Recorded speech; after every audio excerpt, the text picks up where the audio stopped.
इस महिला को भारतीय क्रांति की जननी कहा जाता है। कौन है वो? तो 96 का आंसर क्या हो जाएगा? इसका हो जाएगा मैडम भिखाजी कामा है। इनको मदर ऑफ इंडियन रिवॉल्यूशनरी कहा जाता है। और 1907 में जर्मनी के स्टुअर्टगार्ड में इन्होंने इंटरनेशनल सोशलिस्ट कांग्रेस में भाग लिया था। और 1907 में स्टुअर्टगार्ड में इन्होंने भारतीय झंडा भी फहराया था। अब विदेश में भारतीय झंडा फहराने वाली प्रथम महिला हैं ये। और पेरिस इंडियन सोसाइटी के संस्थापकों में भी शामिल है। मैडम भिखाजी रुस्तम कामा इनका नाम है। निम्नलिखित में किस वर्ष पहली बार भारतीय राष्ट्रीय कांग्रेस का राष्ट्रीय अधिवेशन आयोजित नहीं किया गया था? तो 97 का आंसर क्या हो जाएगा? बी 1930 ईस्वी में। क्या दिया हुआ है? किस वर्ष पहली बार भारतीय राष्ट्रीय कांग्रेस का राष्ट्रीय अधिवेशन आयोजित नहीं किया गया था? तो 1930 ईस्वी में। मैं पढ़ देता हूँ। 1930, 1935, 41, 42, 43, 44, 45 में वार्षिक अधिवेशन नहीं हो पाया था। कांग्रेस का पहला अधिवेशन 1885 ईस्वी मुंबई में हुआ था।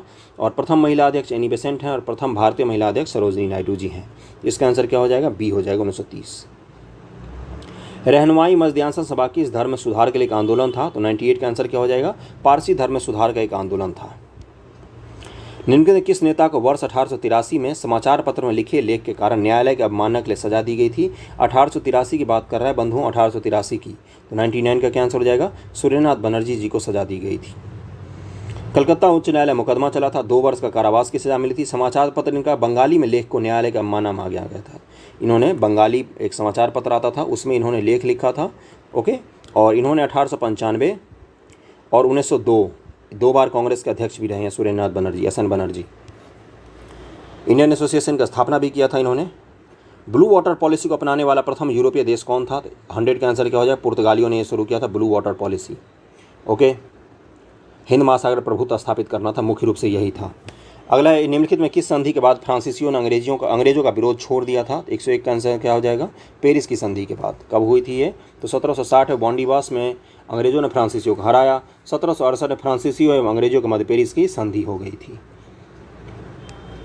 किसके द्वारा राजा राममोहन राय को राजा की उपाधि दी गई थी?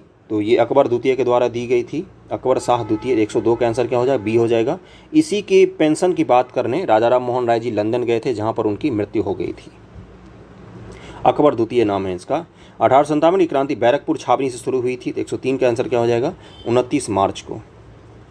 क्रांति की शुरुआत 29 मार्च 1857 को सैनिक मंगल पांडे के द्वारा की गई थी। मंगल पांडे को फांसी कब दी गई? ठीक 8 अप्रैल को हो गई। 29 मार्च को शुरू हुई, 8 अप्रैल को फांसी हो गई उसको। सांकेतिक नेता बहादुर शाह जफर था। बिहार में कब शुरू हुई थी? 12 जून 1857 को देवघर के रोहिणी में। आधुनिक भारत में लोकहितवादी के नाम से इन्हें जाना जाता है, किनको? तो 104 का आंसर सबको पता होगा, गोपाल हरि देशमुख को जाना जाता है। संगठन एवं स्थापना वर्ष को सुमेलित करना है, कर लेंगे, बहुत ही आसान है। तो मद्रास महाजन सभा, पहले का आंसर क्या हो जाएगा? 105 का पहले का आंसर हो जाएगा बी। कब स्थापना हुई था इसका? 1884। दूसरा है पूना सार्वजनिक सभा, 1867। किसने स्थापित किया था? महादेव गोविंद रानाडे जी। बॉम्बे एसोसिएशन, और फिर कौन सा बचा? तो बंग भाषा प्रकाशक सभा बचा। तो बॉम्बे एसोसिएशन की स्थापना 1852 ईस्वी, बंग भाषक प्रकाशक सभा की स्थापना 1836 ईस्वी। ओके। तो सारे मैच हो गए, यानी कि इसका आंसर क्या हो जाएगा? इसका आंसर हो जाएगा बी। 1 का बी, 2 का सी, तीसरे का डी और चौथे का ए। बंगाली विभाजन पर किस भारतीय नेता ने इसे निर्मम भूल कहा था? 106 का आंसर क्या हो जाएगा? गोपाल कृष्ण गोखले जी ने बंगाल विभाजन को निर्मल भूल कहा था, निर्मम भूल। मार्लिमिंटो सुधार ने उभरते हुए प्रजातंत्र को जान से मार डाला, यह कथन किसका है? 107 का आंसर क्या हो जाएगा? के.एम. मुंशी जी का है। ओके। मार्लिमिंटो सुधार 1909 ईस्वी में आया था, सांप्रदायिक प्रतिनिधि दिया गया था। चौरी चौरा घटना का संबंध निम्न से किससे था? 108 का आंसर क्या हो जाएगा? असहयोग आंदोलन से था। बहुत ही आसान क्वेश्चन। निम्न से किस घोषणा को उदारवादियों ने भारत के मैग्ना कार्टा की संज्ञा दी थी? 109 का आंसर क्या हो जाएगा? इसका हो जाएगा इसका आंसर हो जाएगा ए। मॉन्टेग्यू सुधार जो था ना, जो 1919 में लागू हुआ है, चेम्सफोर्ड सुधार जिसको कहते हैं, है ना, इसको क्या बोला था उदारवादियों ने? भारत में मैग्ना कार्टा कहा था कि भारत का तो उधार हो गया। इसमें एस एन बनर्जी जैसे लोग भी शामिल थे, आपको पता होना चाहिए ये चीज़। भारत शासन अधिनियम 1935 को पारित किया गया था कब? 110 का आंसर क्या हो जाएगा? पारित किया गया था, ये पूछा कहाँ? तो ब्रिटिश संसद में इसको पारित किया गया था। इंडियन स्ट्रगल निम्न से किस राजनेता की पुस्तक है? 111 का आंसर क्या हो जाएगा? सुभाष चंद्र बोस जी का पुस्तक है इंडियन स्ट्रगल, और 1934 में प्रकाशित हुआ था ये इंडियन स्ट्रगल। पुस्तक में लिखा कि यदि महात्मा गांधी तानाशाह, स्टालिन, मुसोलिनी या हिटलर की भाषा में बोलते तो उन्हें सुना और समझा जाता और उनके सम्मान में सिर झुकाया जाता। ये बोस बाबू ने लिखा था। मुस्लिम लीग के किस अधिवेशन में पाकिस्तान का मांग का प्रस्ताव स्वीकार किया गया था? 112 का आंसर हो जाएगा लाहौर अधिवेशन हुआ था 1940 ईस्वी में, है ना। पाकिस्तान नाम किसने दिया था? तो रहमत अली था, एक छात्र था, कैम्ब्रिज में पढ़ रहा था, उसी ने दिया था। मुस्लिम लीग की स्थापना कब हुई थी? 1906 में ढाका में हुई थी। किस युद्ध विजय के बाद शेरशाह ने शेरशाह सुल्तान आदिल की उपाधि धारण की? 113 का आंसर क्या हो जाएगा? चौसा की विजय के बाद। कब किया था उसने चौसा का विजय? 1539 ईस्वी में किया था। हुमायूं और शेरशाह के मध्य हुआ था 1539। 114 पर चलते हैं। देवपाल को बौद्ध धर्म का पुनर्संस्थापक कहा जाता है, तो किसने कहा है ये पूछा है आपसे। 114 का आंसर हो जाएगा तारकनाथ दास जी ने कहा है। और ये कौन है? ये तिब्बत के इतिहासकार हैं, तिब्बत के इतिहासकार हैं। लामा तारक दास नाम का नाम है, लामा। पाल वंश का संस्थापक था गोपाल, उसके बाद से फिर देवपाल आता है, धर्मपाल आता है, बहुत सारे शासक आते हैं। अगला है कि बिहार में द्वैध शासन व्यवस्था इस वर्ष लागू हुई थी। 115 का हो जाएगा, 1765 ईस्वी में लागू हुई थी, 1764 के बक्सर के बाद। बौद्ध ग्रंथों में किस मगध शासक को उग्रसेन कहा गया है? 116 के आंसर क्या हो जाएगा? महापद्म नंद को कहा गया उग्रसेन। 117 पर चलते हैं। इस तरह का बिहार स्पेशल हिस्ट्री के क्वेश्चन आपके गलत नहीं होना चाहिए बंधुओं। अगर गलत हो रहे हैं तो आप थोड़ा सा रिवीजन पर जरूर ध्यान दीजिए। अभी तो एग्जाम का डेट आगे जाने वाला है, आपके लिए गोल्डन अपॉर्चुनिटी है। पटना में 1857 के विद्रोह की शुरुआत किसके नेतृत्व में हुई थी? 117 का आंसर हो जाएगा पीर अली। निम्नलिखित में किसने गांधी जी को चंपारण आने का नियंत्रण दिया था? ये हर साल बीपीएससी में पूछता है और ये सबको पता होगा, राजकुमार शुक्ल जी हैं। 118 का आंसर बी हो जाएगा। 1906 के लखनऊ अधिवेशन में राजकुमार गांधी जी ने उनसे मिले थे, गांधी जी से, और उनको बोला था कि आइए चंपारण, वहाँ पर देखिए बहुत ही खराब दशा है। बिहार में साइमन कमीशन का विरोध करने के लिए आयोजित सर्वदलीय सम्मेलन के अध्यक्ष कौन थे? तो 119 का आंसर क्या हो जाएगा? सर अली इमाम।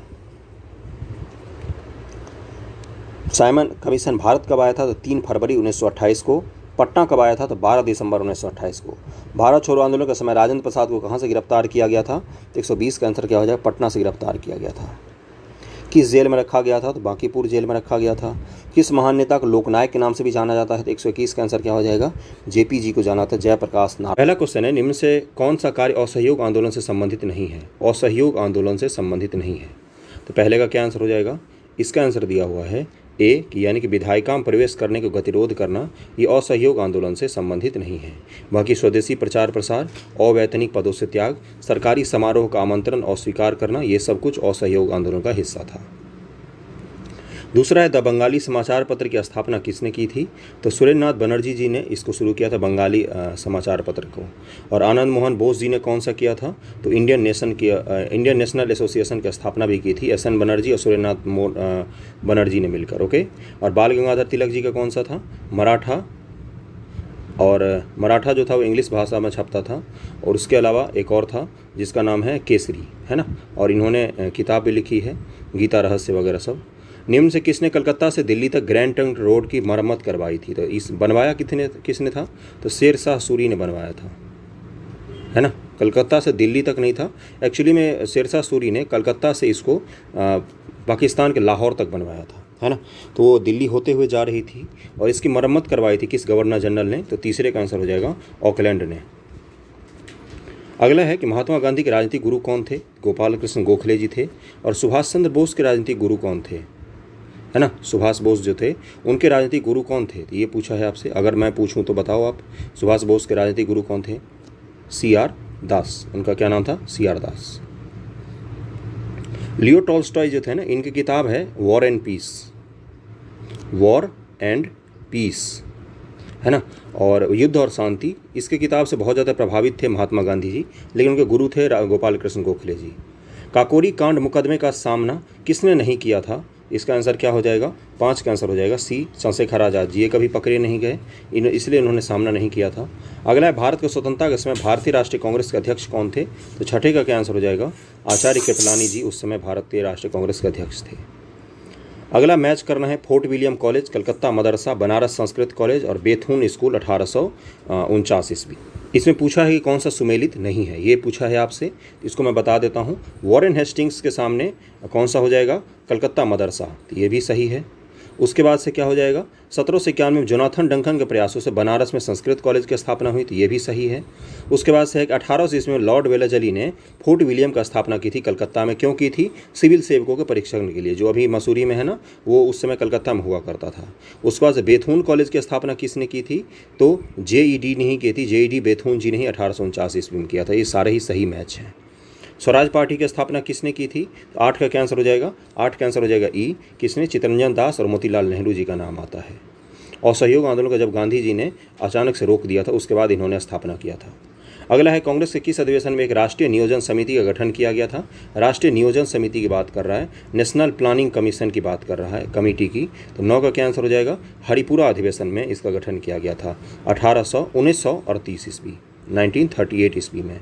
52वां अधिवेशन था ये, और इसकी अध्यक्षता सुभाष बोस जी ने किया था। और इसके अगले में क्या हो गया था? तो सुभाष बोस जी चुने गए थे, लेकिन गांधी जी के विरोध के कारण उन्होंने इस्तीफा दे दिया था। त्रिपुरी कांग्रेस सुना होगा आपने, 1839 ईस्वी। उसके बाद उन्होंने जो ये है सुभाष चंद्र बोस ने, इन्होंने फॉरवर्ड ब्लॉक नामक एक नई संस्था बना ली थी। बक्सर की लड़ाई के समय अंग्रेजी सेना का नेतृत्व किसने किया था? 10 का आंसर क्या हो जाएगा? हेक्टर मुनरो ने किया था। 11 नंबर है कि 1946 ईस्वी के रॉयल भारतीय नौसैनिक विद्रोह से पहले भारतीय नौसेना केंद्रीय हड़ताल समिति के अध्यक्ष निम्न से किसे चुना गया था? क्या बोल रहा है कि 1946 में जो रॉयल भारतीय नौसेना विद्रोह हुआ है, उससे पहले नौसेना केंद्रीय हड़ताल समिति का अध्यक्ष निम्न से किसे चुना गया था? तो 11 का क्या आंसर हो जाएगा? 11 का हो जाएगा MS खान जी को चुना गया था। और नौसेना विद्रोह के बारे में BBC जो यूट्यूब पर है ना, उसके जो विवेचना कार्यक्रम आती है ना, उसको ज़रूर सुनना ज़रूर, उसको सर्च करके सुनना, बहुत ही बेहतरीन है। पूना समझौता का प्रमुख उद्देश्य क्या था? 12 का क्या आंसर हो जाएगा? दलित वर्गों को प्रतिनिधित्व था। यही था मूल रूप से। किसके किसके बीच में हुआ था? महात्मा गांधी जी और जो डॉक्टर अंबेडकर जी हैं, उनके बीच में हुआ था ये। ओके, 1932 ईस्वी में। अगला है, अंग्रेजी वस्तुओं के बहिष्कार का सुझाव सर्वप्रथम किसने दिया था? तो 13 का हो जाएगा कृष्ण कुमार मित्र जी। इनकी पत्रिका थी क्या? संजीवनी। इसी में इन्होंने दिया था सुझाव कि अंग्रेजी वस्तुओं का बहिष्कार करना चाहिए। अगला है कि अरविंद घोष का संबंध किस षड्यंत्र केस से है? तो 14 का क्या आंसर हो जाएगा? अलीपुर षड्यंत्र केस से है, और इसी में इनको जेल हो गया था। अरविंद घोष को अलीपुर षड्यंत्र केस 1908 से बचा लिया गया था। देशबंधु चित्तरंजन दास ने इनको बचा लिया था, इनको जेल नहीं हो पाया था। लेकिन इन्होंने इसके बाद क्या किया था? इन्होंने इसके बाद छोड़ दिया था राजनीतिक संघर्ष को और पांडिचेरी गए। वहाँ पर इन्होंने ओरोविले आश्रम की स्थापना की थी। ओरोविले आश्रम की स्थापना की थी, और उसके बाद इन्होंने राजनीतिक संन्यास ले लिया था। लेकिन ये समर्थन हमेशा करते रहे भारत की आज़ादी को। उलगुलान विद्रोह निम्न से कौन संबंधित था? 15 का क्या आंसर हो जाएगा? बिरसा मुंडा जी संबंधित थे। 1899 से 1900 ईस्वी के बीच में संघर्ष हुआ था ये। उसके बाद बिरसा मुंडा जी को कैद कर लिया गया था और जेल में इनकी मृत्यु हो गई थी। अगला है, सूची और संस्था संबंधित व्यक्ति। सुमेलित नहीं पूछा है। प्रार्थना समाज, आत्माराम पांडुरंग। उसके बाद ये तो सही है। नव हिंदू का प्रतिनिधि दयानंद सरस्वती, ये गलत दिया हुआ है। उसके बाद से सत्यशोधक समाज, डॉक्टर BD अम्बेडकर। सत्यशोधक समाज तो ज्योतिबा फूले जी का था। रामकृष्ण मिशन, स्वामी विवेकानंद, ये भी सही है। इसका कौन कौन सा गलत हो जाएगा? B और C गलत है। ओके, नव हिंदू जो है, इसकी स्थापना मैं बता देता हूँ। यहाँ पर लिखा हुआ है कि नव हिंदूवाद का प्रतिनिधि कहा जाता है स्वामी विवेकानंद जी को। ओके, तो इसका भी स्वामी विवेकानंद जी होगा। रामकृष्ण मिशन का भी स्वामी विवेकानंद होगा। सत्यशोधक समाज किनका था? तो ज्योतिबा फूले जी का। महात्मा फूले जिनको कहा जाता है, गुलामगिरी पुस्तक जिन्होंने लिखा है। अगला है, निम्न से कौन सा पहला मराठा सरदार था जिन्होंने सहायक संधि को स्वीकार किया था? तो 17 का क्या आंसर हो जाएगा? इसका आंसर हो जाएगा पेशवा बाजीराव द्वितीय था, जिसने स्वीकार किया था। मद्रास महाजन सभा की स्थापना निम्न से किसने की थी? तो 18 का आंसर हो जाएगा? 18 का आंसर हो जाएगा ई, यानी कि वी राघवाचारी और बी सुब्रमण्यम अय्यर और पी आनंद चार्लू, ये तीनों लोग जुड़े हुए थे मद्रास महाजन सभा से। और इसकी स्थापना कब हुई थी? तो 1884 में इसकी स्थापना हुई थी। प्रसिद्ध नारा लाल किले को तोड़ दो, आज़ाद हिंद फौज को छोड़ दो, विवश होकर आज़ाद हिंद फौज के मृत्युदंड सजा प्राप्त सदस्यों को फांसी की सजा किसने माफ़ कर दी थी? तो 19 का क्या आंसर हो जाएगा? 19 का हो जाएगा, उस समय लॉर्ड वेवेल था, जिसको माफ़ करना पड़ा था आज़ाद हिंद फौजियों के जो फांसी की सजा दी गई थी उसको, है ना। कौन कौन थे इसमें? तो कर्नल ढिल्लो थे, सहगल थे और मेजर शाहनवाज खान थे। ऋग्वेद के किस मंडल में समुद्र की चर्चा की गई है? तो 20 का आंसर क्या हो जाएगा? बहुत सारे लोगों को नहीं पता होगा। इसका हो जाएगा डी, 9वां और 10वां मंडल जो है ऋग्वेद का, उसमें चर्चा किया गया है समुद्र की। ओके, अगले क्वेश्चन पे चलते हैं कि गुप्त वंश के किस शासक ने महाराजा धीराज की उपाधि धारण की थी? तो 21 का क्या आंसर हो जाएगा? चंद्रगुप्त प्रथम ने महाराजा धीराज की उपाधि ग्रहण की थी। अगला है कौटिल्य के अर्थशास्त्र में वार्षिक बजट तैयार करने वाला अधिकारी कौन था? बहुत ही टफ क्वेश्चन है ये, नहीं पता होगा। 22 का आंसर क्या हो जाएगा? समाहर्ता को कहा जाता था। कौटिल्य के अर्थशास्त्र में समाहर्ता नामक अधिकारी का मुख्य कार्य कर वसूलना, आय व्यय का ब्यौरा रखना, वार्षिक बजट तैयार करना और कोषाध्यक्ष सन्निधाता नामक अधिकारी होता था। तो समाहर्ता का काम क्या होता था? वार्षिक बजट तैयार करना। और कोष का अध्यक्ष कौन होता था? सन्निधाता। मौर्य काल के जितने प्रशासनिक पद हैं उनको जरूर पढ़ना आप लोग, जितनी बार हो सके। अनेकांतवाद या स्यादवाद किस धर्म का विशेष लक्षण है? तो ये जैन धर्म का विशेष लक्षण है। दिल्ली सल्तनत में किस शासक को लाख बख्श कहा जाता था? तो 24 का क्या आंसर हो जाएगा? इसका हो जाएगा, यहाँ पर दिया हुआ है ए, यानी कि कुतुबुद्दीन ऐबक को कहा जाता था लाख बख्श, है ना। कुतुबुद्दीन ऐबक को कहा जाता था, कुतुबुद्दीन ऐबक को। और सिकंदर लोदी जो है, इसी ने आगरा शहर की स्थापना की थी। आगरा शहर की स्थापना किसने की थी? सिकंदर लोदी ने। और इब्न बतूता मोहम्मद बिन तुगलक के शासनकाल में भारत आया। भारत मुस्लिम राज का संस्थापक मोहम्मद गौरी को माना। ये सब तो हमारे काम की चीज़ नहीं है। लाख बख्श कुतुबुद्दीन ऐबक को कहा जाता था। किस गवर्नर जनरल को औरंगजेब ने भारत से निष्कासित किया था? तो 25 का क्या आंसर हो जाएगा? 25 का हो जाएगा सर जॉन चाइल्ड को भारत से निष्कासित कर दिया था 1689 ईस्वी में औरंगजेब ने। विजयनगर साम्राज्य के किस शासक ने जामवती कल्याणम की रचना की है? तो बहुत ही विद्वान शासक थे ये। इनका नाम क्या है? कृष्णदेव राय नाम है। और बाबर ने जो तुजुके बाबरी लिखी अपनी जीवनी, उसमें उसने कृष्णदेव राय को भारत का सबसे अच्छा शासक बताया है। कृष्णदेव राय जो हैं उस समय विजयनगर साम्राज्य अपने चरम पर था। कृष्णदेव राय नाम है इनका। जामवती कल्याणम नाम को उन्होंने रचना किया है ग्रंथ की। अगला है कि सर्वाधिक नहरों का निर्माण किस सल्तनत का कालीन शासक ने करवाया था? 27 का क्या आंसर हो जाएगा? इसका हो जाएगा B, Firoz Shah Tughlaq. Easy questions भी हैं और टफ भी हैं और मॉडरेट भी हैं, तीनों लेवल के क्वेश्चंस हैं इसमें आपको। तो आपके स्कोर अगर 90 से 95 के बीच में आ रहे हैं, उससे ऊपर जा रहे हैं तो बहुत ही बढ़िया हैं, इसके बीच में भी आ रहे हैं तो आप अच्छा कर रहे हो आप। ओके। बिहार पंचायती राज अधिनियम के अंतर्गत ग्राम पंचायतों का कार्यकाल 5 वर्ष निर्धारित है। इसकी गणना कब से की जाती है? तो 28 का क्या आंसर हो जाएगा? इसकी गणना जिस दिन पंचायत की पहली बैठक होती है उसी दिन से पंचायत की जो काल अवधि होती है वो शुरू हो जाता है। और अगर पंचायत बीच में विघटित हो जाता है तो फिर से जो नई पंचायत बनेगी वो कितने दिनों के लिए काम करेगी? तो जितना दिन उसका कार्यकाल शेष होगा ना, उतने दिन के लिए ही काम करती है वो। अगले पर चलते हैं कि संविधान निर्मात्री सभा द्वारा उद्देश्य प्रस्ताव कब स्वीकृत किया गया? तो 29 का क्या आंसर हो जाएगा? यहाँ पर दिया हुआ है ई, यानी कि 9 दिसंबर 1946 को संविधान सभा की पहली बैठक हुई थी, जिसमें सच्चिदानंद सिन्हा जी की पहली संविधान सभा का अस्थायी अध्यक्ष मनोनीत किया गया था। 11 दिसंबर 1946 को राजेंद्र प्रसाद को अस्थायी अध्यक्ष चुना गया था। 13 दिसंबर 1946 को संविधान सभा की बैठक में संविधान निर्माण से संबंधित उद्देश्य प्रस्ताव प्रस्तुत किया गया था और उद्देश्य प्रस्ताव को जवाहरलाल नेहरू ने प्रस्तुत किया था। और 22 जनवरी 1947 को इसको संविधान सभा ने स्वीकार किया था। 22 जनवरी 1947 को स्वीकार किया था। इसलिए इसमें से कोई सा भी आंसर नहीं होगा। इस तरह के क्वेश्चन में आपको दिक्कत आ रही होगी तो कोई बात नहीं, प्रैक्टिस से ही आपका सही होगा। नीति आयोग न तो सांविधिक निकाय है और न संवैधानिक निकाय है। कारण दिया कि इसकी स्थापना केंद्रीय मंत्रिमंडल के कार्रवाई प्रस्ताव के द्वारा की गई है। 30 का आंसर क्या हो जाएगा?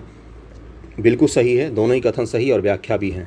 पंडित नेहरू थे उस समय इसका नाम क्या था? योजना आयोग था। और एक कार्यकारी आदेश के द्वारा इसकी स्थापना की गई थी, जिसके अध्यक्ष कौन होते हैं? प्रधानमंत्री खुद होते हैं। बिना अनुमति कितने दिन संसद की कार्यवाही से अनुपस्थित किसी सांसद को अयोग्य घोषित किया जा सकता है? तो अगर संसद की कार्यवाही से आप अनुपस्थित रहते हो तो कितने दिन बाद किसी सांसद को अयोग्य घोषित किया जा सकता है? इसका हो जाएगा 20-60 दिन बाद। भारतीय राष्ट्रीय ध्वज में चक्र किसका प्रतीक है? तो 32 का आंसर सबको पता होगा, ये न्याय का प्रतीक है। अशोक का चक्र है, ये न्याय का प्रतीक होता है। ओके, धम्म का। इसमें कितनी तीलियां होती हैं? तो 24 तीलियां होती थी। स्कूल में जब जीके होता था 26 जनवरी से पहले हम लोगों को, उसमें इस तरह के क्वेश्चन आते थे। संविधान के अंतर्गत मूल अधिकारों के संरक्षण का दायित्व किस पर है? 33 का आंसर हो जाएगा, ये उच्चतम और उच्च न्यायालयों पर है मूल अधिकार के संरक्षण का दायित्व। ओके। अगला है संपत्ति का अधिकार को मूल अधिकार की श्रेणी से किस संविधान संशोधन द्वारा हटाया गया था? 34 का क्या आंसर हो जाएगा?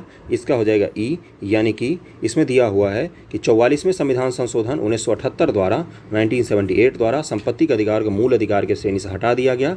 इससे पूर्व यह किस में शामिल था? 19 के 1 के F में शामिल था संपत्ति का अधिकार। अब आर्टिकल 300 क में इसको रखा गया एक वैधानिक अधिकार के तहत। 35 नंबर क्वेश्चन है कि संघीय मंत्रिपरिषद के मंत्री उत्तरदायी होते हैं किसके प्रति? तो 35 का आंसर क्या हो जाएगा? सामूहिक रूप से लोकसभा के प्रति होते हैं। और व्यक्तिगत रूप से मंत्री किसके प्रति उत्तरदायी होते हैं? तो राष्ट्रपति के प्रति उत्तरदायी होते हैं। व्यक्तिगत रूप से राष्ट्रपति के प्रति होते हैं और सामूहिक रूप से किसके प्रति होते हैं? तो ये रहा, एक मिनट रुक जाओ, ये रहा, सामूहिक रूप से लोकसभा के प्रति होते हैं। इसीलिए कभी भी अविश्वास प्रस्ताव जो है वो लोकसभा में ही लाया जाता है। और व्यक्तिगत रूप से प्रेसिडेंट ऑफ इंडिया के प्रति उत्तरदायी होते हैं। व्यक्तिगत उत्तरदायित्व अलग होता है, सामूहिक उत्तरदायित्व अलग होता है। संसद के दोनों सदनों का संयुक्त अधिवेशन आयोजित किया जाता है। 36 का क्या आंसर हो जाएगा? 36 का आंसर आप लोगों को पढ़ के करना है। वैसे मैं बता रहा हूँ, किसी ऐसे विधेयक पर विचार या पारित करने के लिए जिस पर दोनों सदनों में मतभेद हो। और आर्टिकल कौन सा है इसका? आर्टिकल 108 है। और इसकी अध्यक्षता कौन करेंगे संयुक्त अधिवेशन की? तो लोकसभा के जो स्पीकर होते हैं वो इसकी अध्यक्षता करते हैं। अगले क्वेश्चन पर चलते हैं कि संसद में शून्यकाल का समय क्या होता है? तो 37 का आंसर क्या हो जाएगा? दोपहर के 12 से 1 बजे तक का समय जो होता है वो शून्यकाल होता है। ओके। और शून्यकाल संसदीय कार्यप्रणाली का एक महत्वपूर्ण समय होता है। यह विश्व की संसदीय प्रणाली को भारत की एक महत्वपूर्ण देन है, यानी कि इसको भारत में ही ईजाद किया गया है। और यह दोपहर 12 से 1 बजे तक होता है, जिसमें सदस्य किसी प्रकार का कोई भी प्रश्न पूछ सकते हैं। सुप्रीम कोर्ट के निर्णय के अनुसार निजी भवनों के ऊपर राष्ट्रीय झंडे को फहराना हर एक नागरिक का मौलिक अधिकार है। किस आर्टिकल के तहत? तो बहुत ही आसान क्वेश्चन है ये। इसका हो जाएगा 19(1)(a) के तहत। अभिव्यक्ति की स्वतंत्रता नवीन जिंदल बनाम भारत संघ जो है उसी के तहत इसको सुनाया गया था सुप्रीम कोर्ट के द्वारा, जिसमें बोला गया था कि राष्ट्रीय ध्वज को आप जब चाहो, जहाँ चाहो, जैसे चाहो फहरा सकते हो, बस उसका अनादर नहीं होना चाहिए, है ना। और ये अभिव्यक्ति की स्वतंत्रता के तहत आता है। लोकसभा में एंग्लो इंडियन समुदाय के प्रतिनिधियों के लिए प्रावधान किस अनुच्छेद के अंतर्गत किया गया है? तो 39 का क्या आंसर हो जाएगा? आर्टिकल 331 के तहत किया गया है। भारत का पहला बजट किस वायसराय के शासनकाल में पेश किया गया था? 40 का क्या आंसर हो जाएगा? उस समय भारत में वायसराय था लॉर्ड कैनिंग था। 18 फरवरी 1960 ईस्वी को भारत का पहला बजट पेश किया गया था कैनिंग के शासनकाल में। कैनिंग भारत का पहला वायसराय भी है। और टेस्ट है ये, आपको अंत में अपना मार्क्स बताना है कमेंट करके। मोहम्मद बिन तुगलक द्वारा जारी स्वर्ण मुद्रा को क्या कहा जाता था? पहला क्वेश्चन बहुत ही आसान है, किसी का भी गलत नहीं होना चाहिए। दीनार कहा जाता था। ओके, दीनार। अगला है कृष्णदेव राय ने निम्न से किससे मैत्रीपूर्ण संबंध स्थापित किए थे? तो दूसरे का आंसर हो जाएगा, दूसरे का हो जाएगा पुर्तगालियों के साथ उन्होंने मैत्रीपूर्ण संबंध स्थापित किए थे। और तुलुप वंश के थे कृष्णदेव राय, विजयनगर के शासक थे। ओके। और नागल्लपुर जो नामक नगर थी इसकी स्थापना इन्होंने की थी। बस यही चीज़ है। निम्न से किस मुगल बादशाह के काल में सबसे अधिक हिंदू मनसबदारों की संख्या थी? मनसबदार क्या होते थे? तो मुगल शासन में क्या था ना, मनसबदार नामक पद बनाया गया था, जिसका एक जात होता था और एक सवार होता था, है ना। तो वही मनसबदारों की संख्या सबसे अधिक किसके समय में थी, ये पूछा है आपसे। तो ये औरंगजेब के समय में थी। ओके। मनसबदारी व्यवस्था को शुरू किसने किया था? तो अकबर ने शुरू किया था। कहाँ से उसने सीखा था ये चीज़? तो मंगोलों की सेना में दशमलव प्रणाली होती थी, वहीं से उसने सीखा था मनसबदारी प्रथा। इसमें क्या होता था, एक हर जो कोई भी पद पर बैठा हुआ मुगल प्रशासन में कोई भी आदमी होगा वो सेना के रूप में अपनी सेवाएं देने के लिए हमेशा तैयार रहेगा। उसके अंदर में 10 से लेकर और 10,000 तक के सैनिक की संख्या होती थी। उसको कुछ ज़मीन, बाद में ज़मीन देने जाने लग गए। शुरुआत में उसको तनख्वाह मिलती थी, जिसके आधार पर उन 10,000 सैनिकों के वो देख रेख करता था। अगला है कि किस शासक का कथन है कि यदि मैं अपने एक गुलाम को भी पालकी में बिठा दूं तो मेरे आदेश पर मेरे सभी सरदार उसे कंधों पर बिठा कर ले जाएंगे? चौथे का आंसर क्या हो जाएगा? ये सिकंदर लोदी ने बोला था। तीसरे का मैंने आंसर बताया है ना, औरंगजेब था, जिसके समय में सबसे अधिक मनसबदार थे, हिंदू मनसबदार। और इसका तो सिकंदर लोदी हो गया। अगला है निम्न से कौन से यूरोपीय यात्री औरंगजेब के दरबार शासनकाल में आया था? 5 का क्या आंसर हो जाएगा? इसका हो जाएगा निकोलो मनुची और फ्रांसीसी बर्नियर और उसके बाद से जीवी टैवर्नियर। मनुची जो था इसने मुगल सेना में तोपची का भी काम किया है, तोपची का भी काम करता था मनुची। अगला है निम्न से किस वेद की रचना गद्य और पद्य दोनों में की गई है? तो छठे का क्या आंसर हो जाएगा? यजुर्वेद है, जिसकी रचना गद्य और पद्य दोनों में की गई है। ओके, यही है बस इसका आंसर, तो यजुर्वेद हो जाएगा। चंद्रगुप्त मौर्य की सेना को किसने डाकुओं का गिरोह कहा था? तो 7 का आंसर क्या हो जाएगा? ये जस्टिन ने कहा था चंद्रगुप्त मौर्य की सेना को डाकू का गिरोह, और इसने सेंड्रोकोटस नाम से चंद्रगुप्त मौर्य को नाम दिया है, जो उसने सेंड्रोकोटस। निम्न से किस शासक ने कर्ण वंश की स्थापना की थी? तो कर्ण वंश की स्थापना वासुदेव ने की थी। किसके बाद? तो जब शुंग वंश था, शुंग के अंतिम शासक की हत्या करके कर्ण वंश की स्थापना वासुदेव करता है। ओके, और शुंग क्या करता है? मौर्यों के अंतिम शासक की हत्या करके शुंग वंश की स्थापना होती है। ओके, तो बस यही था इसमें। तो अगले क्वेश्चन पे चलते हैं। कि निम्न में से किस राजवंश के शासकों को दक्षिणापथ का अधिस्वामी भी कहा जाता है? दक्षिणापथ का अधिस्वामी। उत्तरापथ कहाँ से कहाँ तक था? तो मूल रूप से मथुरा से लेकर और पेशावर जो था पाकिस्तान का, उसको उत्तरापथ की सीमा कहा जाता था। दक्षिणापथ हो गया आपका द्वार समुद्र जो कर्नाटक में है, वहाँ तक जाता था नीचे में। तो ये पूछा है आपको किसको कहा जाता था? तो आंध्र सातवाहन जो थे इनको दक्षिणापथ का अधिस्वामी भी कहा जाता था। अगला है हर्षवर्धन के किस अभिलेख में धार्मिक संस्थाओं को दिए गए भूमि अनुदानों का उल्लेख मिलता है? 10 का आंसर क्या हो जाएगा? इसका हो जाएगा बांसखेड़ा और गया का जो अभिलेख है इसमें पता चलता है कि हर्षवर्धन ने बहुत सारे धार्मिक संस्थाओं को दान में दिया था, अनुदान दिया था वगैरह वगैरह। हर्षवर्धन के समय ही ह्वेनसांग भी भारत आया था, चीनी यात्री। अगला है गांधी जी ने किस आंदोलन का लक्ष्य 1 वर्ष के भीतर स्वराज की प्राप्ति करना निर्धारित किया था? तो 11 का क्या आंसर हो जाएगा? असहयोग आंदोलन के दौरान गांधी ने निर्धारित किया था कि 1 वर्ष के भीतर हम स्वराज की प्राप्ति कर लेंगे। स्वराज यानी कि डोमिनियन स्टेटस। क्या बोला मैंने? डोमिनियन स्टेटस, यानी कि शासक मूल रूप से अंग्रेज ही रहेंगे, हमें कुछ स्वायत्ता जरूर दे देंगे भारत में शासन करने की। ओके, तो इसी को स्वराज कहा गया था। डेरोजियो को बंगाल में आधुनिक सभ्यता का अग्रदूत कहा है किसने? हेनरी विवियन डेरोजियो जो थे, ये यंग बंगाल आंदोलन, कौन सा? यंग बंगाल आंदोलन था जिसमें बंगाल के युवाओं को अतिवादी बनाया गया था, हिंदू विरोधी बिल्कुल में। वो गोमांस से लेकर शराब भक्षण तक को आधुनिकता का प्रतीक मानने लग गए थे। यंग बंगाल आंदोलन के डेरोजियो हैं। इसको किसने आधुनिक सभ्यता का अग्रदूत कहा है? तो सुरेंद्र नाथ बनर्जी जी ने इनको कहा है। ओके, 1828 में यंग बंगाल आंदोलन की शुरुआत की थी डेरोजियो ने। अगला है कि अखिल भारतीय अस्पृश्यता निवारण संघ की स्थापना निम्न से किसने की थी? तो इसके संस्थापक थे महात्मा गांधी जी। और इन्होंने कब किया था? तो 1932 में इन्होंने अखिल भारतीय अस्पृश्यता निवारण संघ की स्थापना की। 1933 में इन्होंने क्या किया? हरिजन सेवक संघ नामक संस्था बनाई। अछूतों को हरिजन शब्द भी दिया था इन्होंने, गांधी जी ने ही। और B.R. अम्बेडकर जी ने 1924 ईस्वी में अखिल भारतीय दलित वर्ग संघ की स्थापना की थी। और 1927 में B.R. अम्बेडकर जी ने बहिष्कृत भारत नामक पत्रिका भी छापी थी। सबके बारे में मैंने बता दिया। और ज्योतिबा फूले जी का नाम जानते ही हो, ये सत्य शोधक समाज इन्होंने बनाया था, सत्य शोधक समाज। और गुलामगिरी नामक किताब लिखी थी इन्होंने। और भी बहुत सारी किताबें लिखी हैं इनमें से। निम्न से किसने नील आंदोलन का नेतृत्व किया था? तो आपने सुना होगा दिगंबर विश्वास, विष्णु विश्वास का नाम आता है। तो 14 का क्या आंसर हो जाएगा? इसका आंसर हो जाएगा ई, यानी कि इसमें जो दिया हुआ है कि नील आंदोलन की शुरुआत जो है 1859 में नदिया जिले में हुई थी बंगाल का। इसका नेतृत्व दिगंबर विश्वास और विष्णु विश्वास जी ने किया था।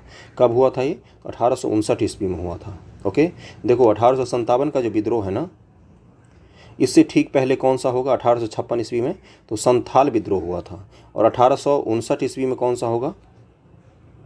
1858-59 में तो नील विद्रोह होगा। इसको जरूर ध्यान में रखना।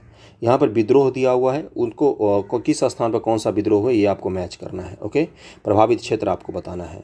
तो बघेरा विद्रोह कहाँ पर हुआ था? तो ये गुजरात में हुआ था। आप लोग खुद से मैच कर लेना। इसका सरदार कौन था? तो बघेरा सरदार ही नाम था उसका।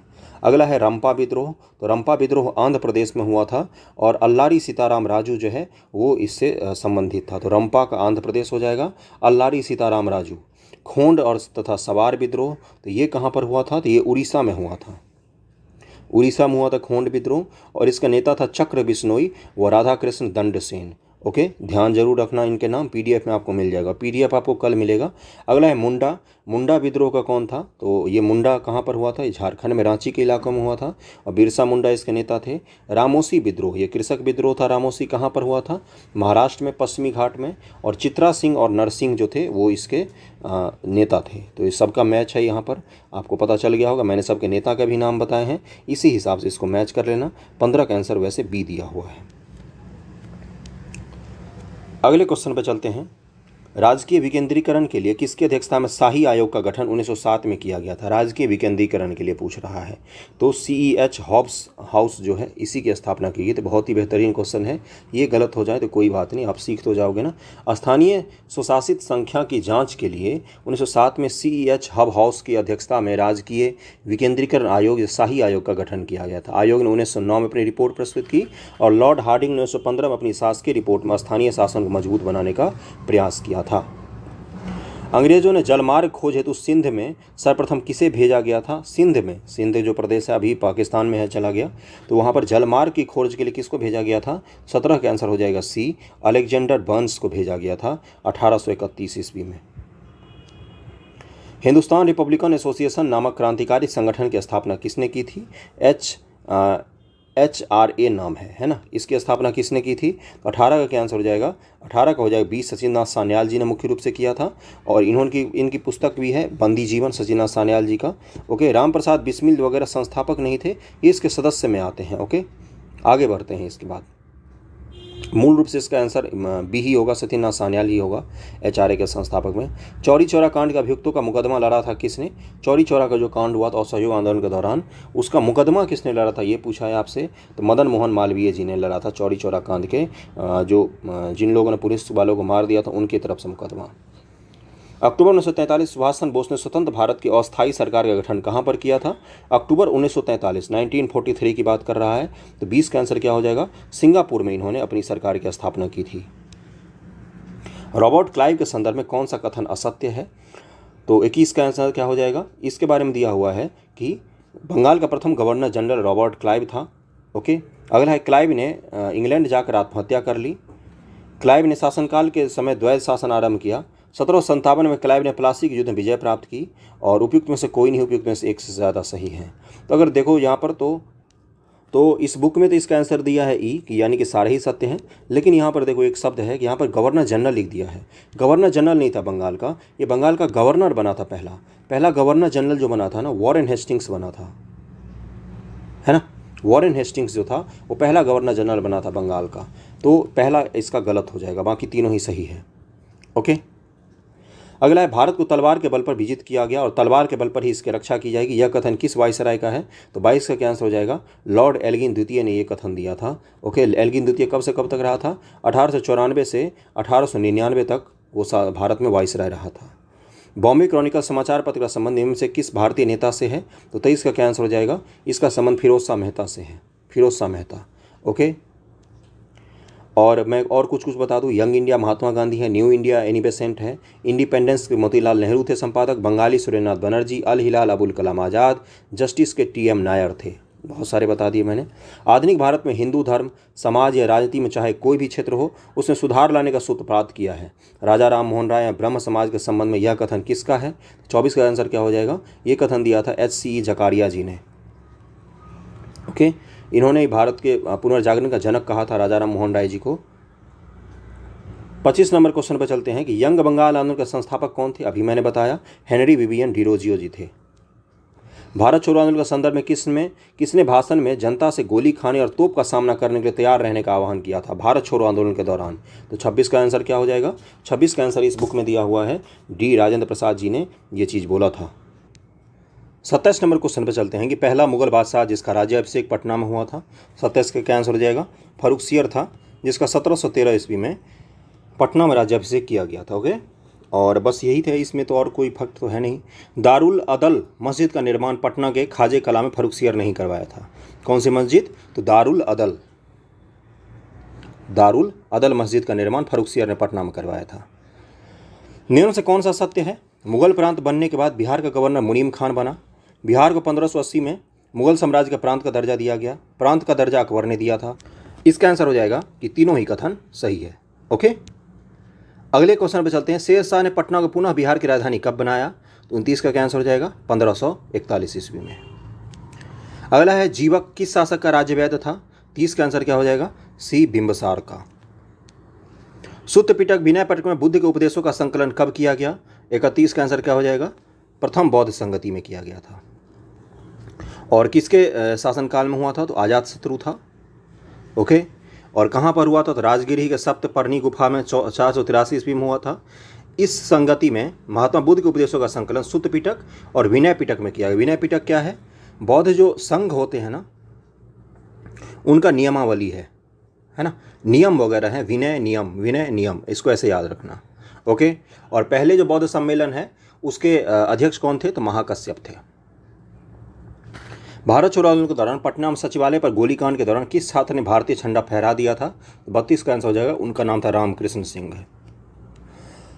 अगला क्वेश्चन है कि सविनय अवज्ञा आंदोलन के दौरान श्री कृष्ण सिंह ने आंदोलन का नेतृत्व किस स्थान पर किया था? 33 का क्या आंसर हो जाएगा? बी मुंगेर में इन्होंने किया था। चंपारण विपिन बिहारी वर्मा ने किया था। पटना में अंबिका कांत सिंह ने किया था। दरभंगा में सत्यनारायण सिंह ने किया था। हाजीपुर में भरत मिश्र ने किया था। अगला है असहयोग आंदोलन के दौरान 16 अगस्त 1921 को कांग्रेस वर्किंग कमेटी की बैठक किस शहर में हुई थी? 34 का आंसर हो जाएगा डी, पटना में हुई थी। बिहार के इस नेता को बिहार केसरी भी कहा जाता है, तो 35 का क्या आंसर हो जाएगा? श्री कृष्ण सिंह जी को कहा जाता है। अगला है निम्नलिखित किस स्थान से मौर्यकालीन सोने की बैल खुदाई के दौरान प्राप्त हुई है? 106 का आंसर हो जाएगा कुम्भरार से प्राप्त हुई है। पुरातात्विक खुदाई के दौरान किस प्राचीन स्थल पर धरवंतरेह लिखा मिला है ना? कहाँ पर लिखा मिला है? तो ये पटना में मिला था। बिहार टूरिज्म के वेबसाइट के अनुसार राजधानी पटना कुम्भरार के खुदाई से ये चीज़ मिला था। मठ सह अस्पताल मिला था, है ना? मठ और अस्पताल दोनों एक ही जगह था। वर्तमान कुम्भरार पार्क में स्थित मठ सह अस्पताल को आरोग्य विहार के नाम से जाना जाता है और यहीं पर यह लिखा मिला था। पुस्तकों और लेखों को कौन सा युग में सुमेलित नहीं है? तो 108 का क्या आंसर हो जाएगा? कीर्त कौमेदी। ये बालचंद्र जो लिखा हुआ ये गलत है। कीर्त कौमेदी के लेखक हैं सोमेश्वर जी। बाकी तो मुद्रा रक्षक विशाख दत्त, अष्टाध्यायी महर्षि पानी, मृच्छकटिकम शूद्रक ने लिखी है। दिल्ली सल्तनत के अधीन इक्ता प्रणाली के संबंध में असत्य कथन के बारे में बताना है। असत्य तो हम यूं पकड़ लेते हैं, असत्य क्योंकि हमें सारे पता है। मुक्ति इक्ता की आय का स्वामी होता था, यही गलत है। इक्ताजार जो होता था वही इक्ता के स्वामी। इक्ता प्रणाली की शुरुआत दिल्ली सल्तनत ने की थी और इसमें क्या दिया हुआ है? मुक्ति को इक्ता की आय वसूलने की जिम्मेवारी थी, है ना? वो स्वामी नहीं होता था। स्वामी तो इक्तादार और सुल्तान ही होता था, उसकी जो आय होती थी उसका। तो मुक्ति का काम क्या था? इक्ता क्या होता था मूल रूप से? मैं आपको शॉर्ट फॉर्म में समझा देता हूँ, समझ जाओगे। हिस्ट्री भी जानता है मास्टर, है ना? जैसे अभी राज्य होता है, केंद्र होता है ना? और स्टेट होते हैं, बिहार राज्य, उत्तर प्रदेश राज्य, एमपी राज्य, ये सब स्टेट होते हैं। उस समय क्या होता था? सुल्तान या सल्तनत, क्या बोलते थे? सल्तनत का बांट दिया जाता राज्यों में, जिसको इक्ता नाम दिया जाता था। साधारण से शब्दों में आज के बाद इक्ता कभी जीवन में नहीं बोलोगे। एक सल्तनत बनाया, उसमें एक इक्ता बना दिया, 2 इक्ता बना दिया, 3 इक्ता बना दिया प्रशासन के लिए, है ना? तो यही होता था इक्ता, और कुछ नहीं है। अब कभी नहीं भूलोगे। डैश मानता था कि भारतीय नस्ल शक्तिशाली द्वारा रौंदे जाने इतना आदी है कि मानवता को उन्होंने सदा ही मानव कमजोरी का चिन्ह माना है। डैश मानता था, इसमें से किसने ऐसा माना है कि भारतीय नस्लों को हमेशा रौंदा गया, इसलिए उन्होंने माना कि मानवता जो है वो मानव की कमजोरी का चिन्ह है। तो 110 का क्या आंसर हो जाएगा? लॉर्ड मैकाले ऐसा मानता था।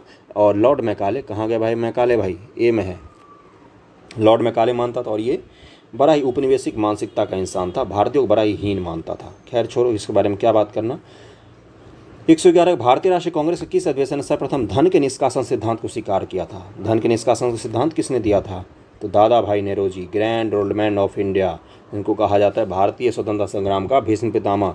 111 का आंसर हो जाएगा कलकत्ता अधिवेशन 1896 में जो हुआ था, इसमें स्वीकार किया गया था ड्रेन ऑफ वेल्थ थ्योरी को।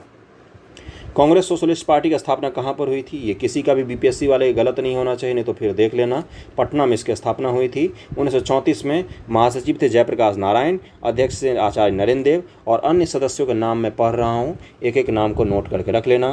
पहला राम मनोहर लोहिया, दूसरा बसावन सिंह, तीसरा मीनू मसानी, चौथा यूसुफ मेहर अली, और बस इतने नाम होंगे, और भी लोग होंगे, आपको पता होगा। भगत सिंह की फांसी के तुरंत बाद किस स्थान पर कांग्रेस का अधिवेशन आयोजित किया गया जहां गांधी और अन्य नेताओं का बहुत ही विरोध हुआ था? 113 का क्या आंसर हो जाएगा?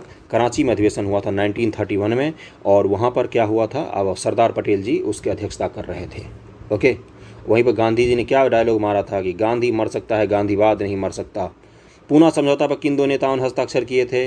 114 का आंसर हो जाएगा BR अम्बेडकर जी और मदन मोहन मालवीय जी। महात्मा गांधी ने उस पर हस्ताक्षर नहीं किया था। महात्मा गांधी और अम्बेडकर जी के बीच में हुआ था, लेकिन महात्मा गांधी की तरफ से जो मालवीय जी थे उन्होंने हस्ताक्षर किया था। भारत में वित्तीय विकेंद्रीकरण की नीति किसने शुरू की थी? वित्तीय विकेंद्रीकरण, है ना? 115 का आंसर हो जाएगा लॉर्ड मेयो। ये सब तो जीके क्वेश्चन है। माइकल और डायर की हत्या कब और कहाँ पर हुई? तो 116 का आंसर हो जाएगा डी, लंदन में 1940 में उद्धम सिंह ने गोली मारकर हत्या की थी। उद्धम सिंह मूवी जरूर देखना, रूह कांप जाएगी। मुस्लिम लीग का मुख्यालय निम्न से किस स्थान पर था? तो 117 का आंसर हो जाएगा लखनऊ में उसका मुख्यालय था। मुस्लिम लीग की स्थापना कब हुई थी? 1906 में हुई थी। स्थापक कौन थे इसके? तो ढाका के नवाब सलीमुल्लाह खां थे। प्रथम अध्यक्ष कौन था इसका? आगा खां था। 1908 में अमृतसर अधिवेशन हुआ। 1913 में मोहम्मद अली जिन्ना लीग में शामिल हो गया, और बाकी तो इसका मुख्यालय लखनऊ में था। वर्ष 1905 बंगाल के विभाजन किन दो प्रांतों के रूप में किया गया था? 118 का आंसर हो जाएगा कहाँ? 1905 में तो पूर्वी बंगाल और पश्चिमी बंगाल के रूप में किया गया था, तो इसका आंसर सी हो जाएगा। अगले क्वेश्चन में चलते हैं। मौर्य काल में प्राच्य या पूर्वी प्रदेश की राजधानी निम्नलिखित में कहाँ थी? तो 119 का क्या आंसर है? प्राच्य। पूर्वी प्रदेश की राजधानी कहाँ पर थी? तो पाटलिपुत्र थी। ओके। और उत्तरापथ की राजधानी तक्षशिला, कलिंग की राजधानी तोसली, अवंती की राजधानी उज्जैनी, दक्षिणापथ की राजधानी सुवर्णगिरी थी। 120 है, प्रथम जैन संगति सभा के अध्यक्ष कौन थे? तो इसका आंसर क्या हो जाएगा? स्थूलभद्र थे। और ये कहाँ पर हुआ था? तो पाटलिपुत्र में हुआ था। दूसरा जैन संगति कहाँ पर हुआ है? तो वल्लभी गुजरात में हुआ है। उसके बाद तो हुआ ही नहीं। चंद्रगुप्त द्वितीय विक्रमादित्य के नवरत्नों में कौन एक शामिल नहीं था? ये पूछा है आपसे। तो इसका आंसर क्या हो जाएगा 121 का? हरिसेन शामिल नहीं था। हरिसेन किसके में शामिल था? ये तो समुद्रगुप्त का दरबारी कवि था ना। अगला है, प्रथम संगम की अध्यक्षता निम्न से किसने की थी? तो अगस्त ऋषि ने की थी। 3 संगम हुए जिसमें 2 की अध्यक्षता अगस्त ऋषि ने ही की है। ओके, और इसको जरूर ध्यान में रखना। पुराणों का अध्ययन करने वाला प्रथम मुस्लिम कौन था? तो पुराणों का अध्ययन करने वाला कौन था? इसका आंसर क्या हो जाएगा? अलबरूनी। और संगम के बारे में बता दूं, प्रथम संगम मदुरई में हुआ था, द्वितीय संगम कपाटपुरम में हुआ था, और तृतीय संगम जो है वो भी मदुरई में ही हुआ था, है ना। दूसरे संगम का अध्यक्ष अगस्त ऋषि और तोलकापियर थे, और तीसरे संगम का अध्यक्ष नकीरर थे। इतना सब मैंने बता दिया। पुराणों का अध्ययन करने वाला प्रथम मुस्लिम कौन था? अलबरूनी था। इसने कौन सी बुक लिखी है? तहकीक हिंद नामक बुक लिखी है। ओके। बाजार नियंत्रण नीति के लिए प्रसिद्ध दिल्ली सल्तनत का सुल्तान कौन सा है? बाजार पर जिसने नियंत्रण, सब कुछ का दाम फिक्स कर दिया था, उससे ज़्यादा पर बेचता था तो फांसी दे देता था वो, हर चीज़ का दाम फिक्स। 124 का आंसर अलाउद्दीन खिलजी। किस सिख गुरु को गुरुमुखी लिपि का जनक माना जाता है? किस सिख गुरु को? 125 का आंसर हो जाएगा गुरु अंगद जी हैं, जिनको माना जाता है 1539 से 1552। गुरु नानक जी जो हैं उनके उत्तराधिकारी थे। हुमायूं नामा की रचना किसने की है? तो 126 का आंसर हो जाए गुलबदन बेगम ने की है। दक्कन के वायसराय खिताब प्राप्त हुआ था? 127 का आंसर निजामुल मुल्क असफ जाह को। अगले क्वेश्चन में चलते हैं। पुर्तगालियों द्वारा चार्ल्स द्वितीय को दहेज में दिया गया द्वीप निम्नलिखित कौन सा था? तो बम्बई का द्वीप था, जो पुर्तगालियों ने चार्ल्स द्वितीय को दे दिया था अंग्रेज को। अगला है कि इस युद्ध ने अंग्रेजों को बंगाल, बिहार और उड़ीसा का निर्विवाद शासक बना दिया और अवध भी इसकी दया का मोहताज हो गया। तो ऐसा युद्ध एक ही था, 1764 में हुआ बक्सर का युद्ध, जिसमें संयुक्त रूप से अवध को और बंगाल को सबको हरा दिया था अंग्रेज ने। ओके। मुगल बादशाह शाह आलम द्वितीय, अवध का नवाब शुजाउद्दौला और मीर कासिम बंगाल का पूर्व नवाब, इन तीनों को संयुक्त रूप से हेक्टर मुनरो की सेना ने बक्सर में पराजित किया था। लॉर्ड वेलेजली के सहायक संधि के तहत हस्ताक्षर करने वाले राज्यों की सेना की स्थिति क्या होती थी? तो 130 का आंसर क्या हो जाएगा? सेना को भंग कर दी जाती थी और वो फिर अंग्रेजी सेना पर जीते थे वो राज्य, इसीलिए तो वो राज्य सारे गुलाम हो गए ना। अगला है, इस एक्ट ने ईस्ट इंडिया कंपनी के सभी ऋण भारत सरकार ने अपने ऊपर ले लिया। इस एक्ट के द्वारा अब भारत सरकार को कंपनी के शेयर होल्डरों की उनकी पूंजी पर 10.5% लाभांश भी देना था। मतलब कंपनी के जो शेयर होल्डर थे उनको भी लाभांश अब कौन देगा? तो भारत सरकार ही देगी। ये किस एक्ट के द्वारा इस चीज़ को संभव किया गया? तो 1833 के एक्ट के द्वारा इस चीज़ को संभव बनाया गया था। ओके। अगला है कि भारत में डाक टिकटों का प्रारंभ किस गवर्नर जनरल के समय में हुआ था? तो 132 का आंसर हो जाएगा लॉर्ड डलहौजी के समय में हुआ था। इसी ने डाक सेवा को शुरू किया था, रेल सेवा को भी इसी ने शुरू किया था, और पेशवा पेंशन की समाप्ति भी इसी ने की थी, और विधवा पुनर्विवाह अधिनियम भी इसी के समय में लाया गया था। हड़प नीति भी इसी ने लाया था। अगला, निम्न से किस वर्ष तक भारत में नागरिक सेवा की सभी नियुक्ति ईस्ट इंडिया कंपनी के निदेशक करते थे? नागरिक सेवा की सभी नियुक्ति कंपनी के जो डायरेक्टर होते थे वही करते थे, तो 1853 तक। इसके बाद क्या हुआ था? इसके बाद तो प्रतियोगिता शुरू हो गई थी। अगला है, 19वीं सदी के पूर्वार्ध में सामाजिक और सांस्कृतिक जागरण के मुख्य नेता या आधुनिक भारत का प्रथम नेता किनको कहा जाता है? तो राजा राम मोहन राय जी हैं जिनको कहा जाता है। 135 पर हम लोग पहुंच गए। अब तो थोड़े से ही क्वेश्चन बचे हुए हैं। वीडियो जैसा भी लगा हो जरूर बताना कमेंट करके। किस मध्यकालीन शासक ने मुंगेर को बिहार एवं बंगाल की सीमा रेखा निर्धारित की थी? तो 135 का हो जाएगा इब्राहिम लोदी ने। और इकोनॉमिक्स का लेक्चर जाके ज़रूर देखना। मैंने इतनी बार किसी भी चीज़ को देखने के लिए आपको लोगों को नहीं बोला है, वो ज़रूर देखना, आपका बहुत ज़्यादा उससे फ़ायदा होगा। जॉब चार्नॉक को अंग्रेजों ने पटना स्थित फैक्ट्री का प्रधान किस वर्ष नियुक्त किया था? 136 का आंसर क्या हो जाएगा? 1664 ईस्वी में नियुक्त किया था जॉब चार्नॉक को। अन्याय से पीड़ित लोगों की आह परमात्मा तक का आसन डुला देती है। प्रताप समाचार पत्र का यह लेख किससे संबंधित था? बहुत ही टफ क्वेश्चन है। तो ये चंपारण किसानों से संबंधित था, जिसमें बोला गया था अन्याय की पीड़ित से लोगों की जो आत्मा परमात्मा तक को हिला सकती है, ये बोला गया था उसमें। और प्रताप का प्रकाशन कहाँ से होता था? मूल हमारे लिए ये चीज़ है, तो कानपुर से इसका प्रकाशन होता था। और बस यही है इसमें, तो और क्या बताऊँ मैं इसके बारे में। ओके। और प्रताप जो था ना, इसी अखबार से कुछ दिन तक भगत सिंह भी जुड़े रहे थे, गणेश शंकर विद्यार्थी भी इससे जुड़े हुए थे, है ना। अगला है तुगलक काल में बिहार की राजधानी कहाँ थी। बहुत ही आसान क्वेश्चन है। 138 का आंसर जो है बिहार शरीफ थी। 139 पहुँच गए हम लोग। ब्रिटिश सत्ता के विरुद्ध अत्यंत बहादुरी और आन से लड़ने वाला बूढ़े राजपूत की मृत्यु 26 अप्रैल 1858 को हो गई। कुंवर सिंह के बारे में यह किस इतिहासकार का कथन है। ये इतिहासकार होम्स था, जिसने कुंवर सिंह जी के बारे में ऐसा बोला था। 140 और आज का आखिरी क्वेश्चन है। इनमें के किस वर्ष एनी बेसेंट ने 2 बार पटना की यात्रा की। आपको अपना स्कोर जरूर बताना और टेस्ट जरूर रोज एक करना, सिलेक्शन गारंटेड हो जाएगा। इसका आंसर है बी, 1918 ईस्वी में एनी बेसेंट जी ने पटना की 2 बार यात्रा की थी। पहला क्वेश्चन है कि मौर्य प्रशासन के संबंध में निम्न कथनों पर विचार कीजिए। कर लेते हैं। अर्थशास्त्र में शीर्षस्थ अधिकारी के रूप में तीर्थ का उल्लेख मिलता है। मौर्य काल में प्रांतों को चक्र कहा जाता था। अगला है मौर्य प्रशासन की सबसे छोटी इकाई ग्राम थी। तो इसका आंसर क्या हो जाएगा। इसका आंसर बुक में दिया हुआ है ई, कि मौर्य काल में शीर्षस्थ अधिकारी के रूप में तीर्थ का उल्लेख मिलता है, जिसे महामात्र भी कहा जाता था, यानी कि पहला स्टेटमेंट सही हो गया। इसकी कुल संख्या 18 थी। अशोक के समय प्रांतों की संख्या 5 थी। प्रांतों को चक्र कहा जाता था, ये भी सही हो गया। और प्रांतों को विषय में विभाजित किया जाता था। और प्रशासन की सबसे छोटी इकाई क्या होती थी, ग्राम होती थी, जिसका अधिकारी क्या कहलाता था, इसका अधिकारी को हम लोग ग्रामिक कहते थे। क्या कहते थे, ग्रामिक। अगले क्वेश्चन पे चलते हैं। निम्नलिखित में से किस वंश के शासकों ने कश्मीर पर शासन नहीं किया, ये पूछ रहा है। कारकोट, वर्मन, उत्पल, लोहार। तो दूसरे का क्या आंसर हो जाएगा, वर्मन वंश जो था इसने कश्मीर पर कभी भी शासन नहीं किया था। चोल काल के संदर्भ में निम्नलिखित असत्य कथन की पहचान करना है। चोल काल में भूमिकर उपज का 1/3 भाग लिया जाता था। असत्य कथन बताना है आपको। और अगला क्या है कि इस काल में ब्राह्मणों को दी गई कर मुक्त भूमि को चतुर्वेदी मंगलम कहा जाता था। अगला है कि चोल सेना का सबसे संगठित अंग पदाती सेना था, पदाती। और इस काल में कलंजू सोने का सिक्का था। और आंसर इसका तीसरे का अंतिम ऑप्शन है ई। इसका आंसर क्या दिया हुआ है इसमें, कि सारे ही कथन सत्य हैं, इसमें एक भी असत्य नहीं है, और इसका आंसर इसलिए ई हो जाएगा। ओके, इन स्टेटमेंट को एक बार और पढ़ लेना। और चोलों की सबसे बड़ी पहचान जो थी ना, पदाती सेना नहीं थी, कौन सी थी, नौसेना। चोलों की नौसेना जो थी वो इतनी विशाल थी कि पूरे बंगाल के खाड़ी को इन्होंने अपना झील बना लिया था। समझ सकते हो अंदाज़ा। एक मूवी बन रही है इस चोलों पर, PS1 बन रही है। भारत की आज तक की इससे बजट वाली मूवी कोई भी नहीं बनी है। इसका ट्रेलर वगैरह जाके देखना यूट्यूब पर, PS1 ऐश्वर्या राय वाली। अगला है बौद्ध धर्म के महायान और हीनयान शाखा के बीच मुख्य मौलिक अंतर क्या है। तो चौथे का क्या आंसर हो जाएगा, डी, बुद्ध की पूजा, है ना। जो हीनयान थे वो बुद्ध को केवल महापुरुष मानते थे, जबकि जो महायान है वो बुद्ध की मूर्ति बनाकर उनकी पूजा करते थे।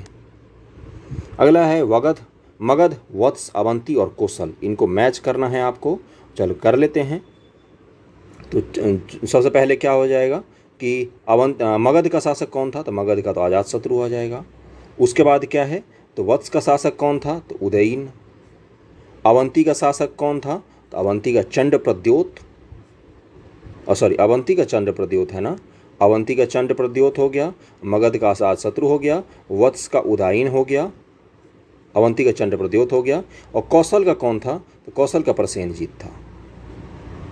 ओके, ये हो गया असली मैच इसका। ओके, इसको मैच जरूर कर लें। इसका आंसर क्या हो जाएगा, सी। 1 का 3 हो जाएगा, सी नहीं, इसका आंसर हो जाएगा 1 का 4। इसमें से ना इसका कोई भी आंसर मैच नहीं कर रहा है, क्योंकि मगध का क्या हो जाएगा, अजातशत्रु, 1 का 4, 1 का 4 इन दोनों में है। वत्स का क्या हो जाएगा, वत्स का हो जाएगा उदयन, बी का 2 होना चाहिए, बी का 2 भी है इसमें। और अवंती कहाँ का था, तो प्रसेनजीत। अवंती का शासक कौन था, तो चंद्रप्रद्योत था। तो सी का ए होना चाहिए। सी का ए नहीं दिया हुआ है इसमें, है ना, मतलब इसमें नहीं दिया हुआ है। हाँ, दिया तो हुआ है। छोड़ो, आगे बढ़ते हैं। प्रसेनजीत जो था वो कौशल का शासक था। इसको इस तरह से मैच कर लेना। इसमें से कोई सा भी ऑप्शन मेरे हिसाब से मैच नहीं हो पा रहा है। ओके, चलो आगे बढ़ते हैं। बहुत ही घटिया तरीके से इसमें सी ही मैच करेगा, देखना मैच करके। बहुत ही घटिया, इन्होंने यहाँ पर अलग लिखा है, यहाँ पर अलग लिखा है ना। तो इसका सी ही मैच करेगा। मगध ए का इन्होंने कैसे मैच किया है ना, अवंती चंद्रप्रद्योत, ठीक है भाई। उसके बाद से क्या है कि वत्स का उदयन, तो ये सही है। उसके बाद से क्या है, तो 4 का इन्होंने किससे मैच किया है, तो 4 नंबर पर कौन है, कौशल का इन्होंने मैच किया प्रसेनजीत से, तो 4 का सी। उसके बाद से मगध का मैच किया अजात शत्रु से, तो डी का 1 है यहाँ पर। बहुत ही ख़राब तरीके से मैच किया हुआ है, लेकिन आंसर इसका हमें तो पता ही है। आगे बढ़ जाते हैं। छठा है, डॉक्टर कानूनगो ने किस शासक द्वारा निर्मित सरायों को साम्राज्य रूपी शरीर की धमनियाँ कहा था। जो सराय बनाए गए थे ना अलग अलग, उसको क्या बोला था इसने, कानूनगो जी ने, इतिहासकार है, इन्होंने बोला था कि ये साम्राज्य की धमनियाँ थी। आप बताओ सबसे ज़्यादा सराय किसने बनाए थे, तो छठे का क्या आंसर हो जाएगा, शेर शाह सूरी ने बनाए थे, बी आंसर हो जाएगा। अगला है, दिल्ली सल्तनत के किस शासक ने अपने शासनकाल में राजस्व व्यवस्था के अंतर्गत 24 कष्टदायक करों को समाप्त कर केवल 4 कर वसूलने का आदेश जारी किया था। 7 का क्या आंसर हो जाएगा, सी फिरोज तुगलक ने जारी किया था एक इस चीज़ को। ओके, इसका तो पता ही है शेर शाह, इसका फिरोज शाह तुगलक हो गया। अगला है, बेमेल जोड़ों को पहचानिए। बहुत ही बेहतरीन क्वेश्चन, मुझे पता है मैक्सिमम लोग इसको गलत करेंगे। ये क्या है, ये दर्शन के नाम हैं इनके, और ये अलग अलग उस समय के जो समाज सुधारक है, धर्म सुधारक हैं वो हैं। ओके, आपको गलत जोड़े का पहचान करना है। तो 8 का क्या आंसर हो जाएगा, 8 का आंसर दिया हुआ है, देखो इस बुक में इसका आंसर गलत दिया हुआ है 8 नंबर का। इसके सारे चारों के चारों ही सही हैं, इसमें से कोई सा भी गलत नहीं होगा। इसमें तो इसने बुक में कुछ और ही आंसर लिख दिया है। ओके, तो इसका चारों ही सही है। और द्वैतवाद शंकराचार्य जी के दर्शन का नाम है, निम्बकाचार्य जी का दर्शन का नाम शुद्धा द्वैतवाद है, रामानुजाचार्य जी के दर्शन का नाम विशिष्टा द्वैतवाद है, और माधवाचार्य जी के दर्शन का नाम द्वैतवाद है। अब ये द्वैतवाद और द्वैतवाद दर्शन है, ये मैं समझाने की कोशिश करता हूँ, समझने की कोशिश करना। शंकराचार्य जी ने क्या बोला कि ब्रह्मम सत्यम जगत मिथ्या, है ना, मतलब कि पूरा विश्व जो है यही मिथ्या है, मतलब कि माया है ये सब कुछ। सत्य कौन है, तो केवल और केवल ब्रह्म सत्य है। और आसान भाषा में समझाता हूँ इनके बातों को तोड़कर, तो समझ जाओगे। एक अगर समझ जाओगे, अद्वैतवाद यानी कि दोनों एक ही हैं, यानी कि ये हो गया इंसान, ये बीच में आ गई माया, और ये हो गया ब्रह्म। इंसान जो है वो ब्रह्म का ही भाग है, लेकिन वो खुद को पहचान नहीं पाता है, वो माया या तृष्णा से घिरा हुआ रहता है, इसीलिए वो कभी भी ब्रह्म को नहीं पहचान पाता है। ब्रह्म को पाने का या मोक्ष पाने का एक ही तरीका होता है कि भक्ति मार्ग, यानी कि कर्मकांड, शिव की पूजा, इन सब को उन्होंने बोला था। मूल रूप से था कर्मवाद का सिद्धांत। ओके, तो इन्होंने क्या बोला था कि ब्रह्म को जो पाने के लिए लोग जाते हैं, तो उस बीच में माया है, जिसके कारण वो कभी खुद को पहचान ही नहीं पाते हैं। मुझे पता है 90% लोगों को नहीं समझ में आया होगा। दर्शन है ये, इतनी आसानी से समझ जाओगे तो आप बीपीएससी के प्री थोड़ी नहीं दे रहे होते। 8 का आंसर क्या हो जाएगा, ई आंसर हो जाएगा। अगला है कि टोडरमल, बदायूनी, फैजी, इब्राहिम सरहिंदी, अबुल फजल। अब इसमें से बताना है आपको कि विद्वान, लेखक और उनको मैच करना है आपको। कि टोडरमल जी जो थे उन्होंने भागवत पुराण का अनुवाद करवाया था, बदायूनी ने रामायण का, फैजी ने गणित की पुस्तक लीलावती का फारसी में अनुवाद किया था, फैजी का लीलावती से मैच कर दो। उसके बाद से इब्राहिम सरहिंद ने अथर्ववेद का अनुवाद करवाया था, इब्राहिम सरहिंदी ने। उसके बाद से अबुल फजल ने पंचतंत्र की रचना फारसी में अनवारे मुहेलो नाम से की थी, अनवारे मुहेलो नाम से अबुल फजल ने पंचतंत्र की रचना की थी। सबके मैच हो गए, इसमें मैच कर लेना खुद से। यहाँ पर मैंने मैच कर दिया हुआ है, स्क्रीनशॉट लेके या जैसे भी करके रखना है रख लो। वैसे 9 का आंसर ए दिया हुआ है इसमें। अगला है कि शिवाजी से संबंधित निम्न कथनों से असत्य की करने की पहचान करें। चलो कर लेते हैं। पुरंदर की संधि महाराज जयसिंह और शिवाजी के मध्य हुई थी। शिवाजी के राज्याभिषेक प्रसिद्ध विद्वान गंगा भट्ट द्वारा करवाया गया था। ये बनारस के विद्वान थे। शिवाजी ने मंत्रिपरिषद को अष्टदिग्गज कहा था, और उसके बाद क्या है, अष्टदिग्गज नहीं कहा था, अष्टप्रधान कहा था। यही तो पकड़ में आ गया ना, अष्टप्रधान कहा था, अष्टप्रधान कहा था। तो 10 का आंसर सी हो जाएगा, सी असत्य था। मोपला विद्रोह किस आंदोलन की एक शाखा है, तो 11 का आंसर हो जाएगा। खिलाफत आंदोलन जब चल रहा था ना, उसी समय मोपला विद्रोह हुआ था। कहाँ पर, तो भारत के मालाबार तट पर। मालाबार तट किसको कहते हैं, कोई पूछेगा नहीं मुझसे। केरल के तट को भारत में मालाबार तट कहा जाता है। केरल और कर्नाटक का कुछ हिस्सा है, उसके तट को कहा जाता है मालाबार तट, वहीं पर। अगला है 1927 से भारत सरकार तथा देसी राज्यों के बीच संबंध में सुधार करने के लिए कौन सी कमेटी बनाई गई थी। बहुत ही आसान क्वेश्चन, किसी का नहीं गलत होना चाहिए। 1927 से बनाई गई थी बटलर कमेटी। अगला दिया, नीचे कथनों को सावधानीपूर्वक विचार करें और असत्य कथन की पहचान करें। कर लेंगे, ऐसा क्या है, तो इसमें कौन सा असत्य है, तो मैं डायरेक्ट बताता हूँ। आप लोगों को एक एक स्टेटमेंट को वीडियो पॉज करके पढ़ के फिर करना है। ओके, इसमें है कि कलकत्ता में उच्चतम न्यायालय की स्थापना लॉर्ड क्लाइव के कार्यकाल में की गई। ये गलत है, वॉरेन हेस्टिंग्स के कार्यकाल में की गई थी। 1773 के एक्ट द्वारा। 14 नंबर है कि रैमजे मैकडोनाल्ड द्वारा विवादास्पद सांप्रदायिक पंचायत की घोषणा की गई। सही है। लॉर्ड वेलिंगटन ने 1915 ईस्वी के कांग्रेस के बम्बई अधिवेशन में भाग लिया था, जिसकी अध्यक्षता सर सत्येंद्र प्रसाद सिन्हा ने किया था। उसके बाद से क्या है कि कर्जन के समय पहली बार प्रत्येक प्रांत एवं केंद्र स्तर पर एक निदेशक के अधीन एक अलग गुप्तचर विभाग की स्थापना हुई थी कर्जन के समय में, है ना। तो ये तीनों ही स्टेटमेंट सही हैं इसका, इसलिए 14 का आंसर हो जाएगा, इसका आंसर ई हो जाएगा। बीपीएससी का जो ट्रेंड बदला है ना, उस हिसाब से इस बुक ने सेट बनाया है, बहुत ही बेहतरीन। ईजी क्वेश्चंस नहीं है, आपको करने में दिक्कत आएगी यहाँ पर, तो एग्ज़ाम में उतना ही आपको सहूलियत भी होगी। यहाँ पर जितना दिक्कत झेल लोगे एग्जाम में उतना ही सहूलियत होगी। दोस्त, किस संस्था के सदस्यों द्वारा काकोरी ट्रेन डकैती को अंजाम दिया गया था? तो किसके द्वारा दिया गया था? HRA या HSRA? थोड़ा सा कंफ्यूज करूँ, HSRA थी या HRA? बताओ। तो HRA थी, Hindustan Republican association. Hindustan socialist Republican association जो थी, एसोसिएशन HSRA, उसका गठन किसने किया था? चंद्रशेखर आज़ाद और भगत सिंह वगैरह ने दिल्ली में किया था। और HRA वगैरह का तो राम प्रसाद बिस्मिल, रोशन सिंह, इन लोगों ने किया था HRA का। 15 का आंसर ए हो जाएगा। 16 है कि भारत प्रांतों में द्वैध शासन की स्थापना किस अधिनियम के तहत की गई? प्रांत की बात कर रहा है, प्रांतों में अलग से की गई है और केंद्र में द्वैध शासन की स्थापना अलग तरीके से की गई है। 16 का क्या आंसर हो जाएगा? प्रांतों में की गई है 1919 के एक्ट के द्वारा। 1935 के द्वारा केंद्र में द्वैध शासन क्या होता था कि गवर्नर अलग शासन करेगा और वहाँ का विधानमंडल अलग शासन करेगा। अरुणा असफली ने किस आंदोलन में महत्वपूर्ण भूमिका निभाई थी? किसी का गलत नहीं होना चाहिए, भारत छोड़ो आंदोलन में। ओके, और इन्होंने सक्रिय भूमिका निभाई थी भारत छोड़ो आंदोलन में। ऑपरेशन जीरो आवर के तहत प्रमुख नेताओं को गिरफ्तार जब कर लिया तो इन्होंने अंग्रेजों के दमन के बाद भूमिगत आंदोलन का नेतृत्व किया था। जयप्रकाश नारायण, अरुणा असफली, राममनोहर लोहिया, ये सब। ओके, अगला, किस इतिहासकार ने 1857 ईस्वी के विद्रोह को बर्बरता तथा सभ्यता के बीच युद्ध कहा था? किस इतिहासकार ने कहा है? तो 18 का आंसर हो जाएगा सी, TR होम्स ने कहा है। सर्वेट इंडिया सोसाइटी का स्थापना किसने किया था? बीपीएससी में कम से कम दर्जन बार पूछ चुका है ये। 19 का आंसर क्या हो जाएगा? गोपाल कृष्ण गोखले जी, 1905 ईस्वी। अगला है कि सूची को फिर से मैच करना है। बेलूर मठ, शारदा सदन, पूना सार्वजनिक सभा, वेदांत कॉलेज, इन सबको मैच करना है आपको। बेलूर मठ, इसकी स्थापना कौन करेंगे? स्वामी विवेकानंद जी। शारदा सदन, रमाबाई। पूना सार्वजनिक सभा, MG रनाडे, पूना सार्वजनिक सभा। वेदांत कॉलेज, राजा राम मोहन राय।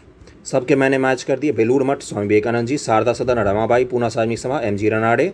वेदांत कॉलेज, राजा राम मोहन राय। अगले क्वेश्चन पर चलते हैं। सुभाष चंद्र बोस के बारे में कौन सा कथन सत्य है? 21 का आंसर क्या हो जाएगा? आप लोगों को सारे पढ़ के करने हैं, मैं डायरेक्ट आंसर पर जा रहा हूँ। इसका आंसर ई होगा, सारे ही कथन सत्य दिया हुआ है। भारत की प्रथम राजनीतिक संस्था निम्न से कौन था? तो 22 का क्या आंसर हो जाएगा? इसका हो जाएगा लैंड होल्डर सोसाइटी। कब स्थापित की गई थी? तो 1838 ईस्वी में। जमींदार एसोसिएशन जिसको कहा जाता है, अब तो याद आ गया होगा। स्पेक्ट्रम पढ़ते हो कि नहीं आप लोग? उसमें दिया हुआ है सारा।